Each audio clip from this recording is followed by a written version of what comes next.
So was I surprised to read that Clive Davis didn't really want to put no money behind Whitney Houston's The Preacher's Wife soundtrack? No. They wanted to push the popular song Step by Step, which was written by Annie Lennox, and then a remake of I Believe in You to win the four tops. But they didn't want to push the gospel tracks. However, the movie was a gospel movie starring her and Denzel Washington, Courtney B. Vance. Make that make sense and logic.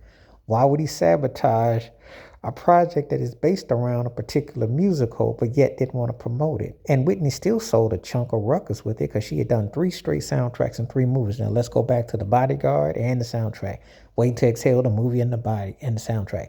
And then The Preacher's Wife, movie and the soundtrack. She was an executive producer on this. Clive Davis was pimping and hustling anything that Whitney did. The soundtrack wasn't bad, and her gospel music track sounded good. However, he did not want to promote that. He did not want that to be the front and center because gospel music in the industry is a very tricky proposition, and they don't really want to talk about themes and so on and so forth. That's why the secular and the profane have been always kind of like close, but then they've been wide apart.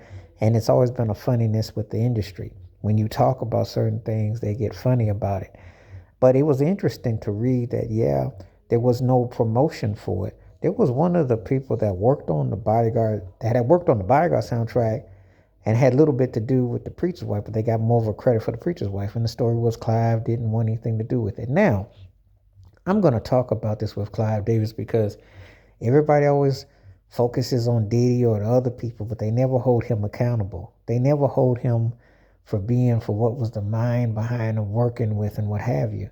You would think that she was your big breadwinner and she was the one that kept the roof over the heads and kept your bald head shining more. Whatever toupee you put on your head, you would think that you'd have more respect for that. I thought The Bodyguard was a nice family film. You know what? It actually holds up pretty good as I watch it. Though her and Denzel didn't have no real chemistry except for a little couple of scenes. And Lionel Richie was in there, and Gregory Hines too. But it was a nice, Penny Marshall directed. It was a nice holiday themed family project. But I actually liked the little film. I actually can get with it. I like some of the Loretta Devine. I like some of the people in there. I like some of the words. But then when I watch, and the soundtrack wasn't bad.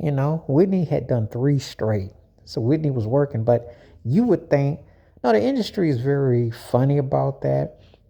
And it's like he never wanted her to showcase her roots because he got mad with I'm Your Baby Tonight.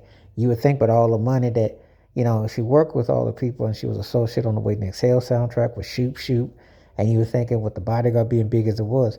But he got funny. And see, this is something that when you hear about this, you really are kind of like in a situation where you're just kind of like appalled that this is kind of like the way that people are about stuff. But this is what happens, though. This is one of those things that when you hear things like this, you can't ever act like you're shocked or surprised because this is how people in industry are.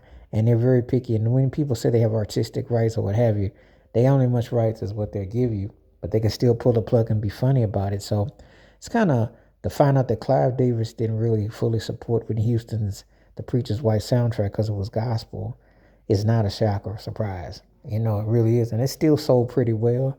Could imagine if it had gotten a budget in the gospel, because think about it, Kirk Franklin and Stomp was blowing up around that time, and it was something that was, again, these ghosts and psychos and what have you.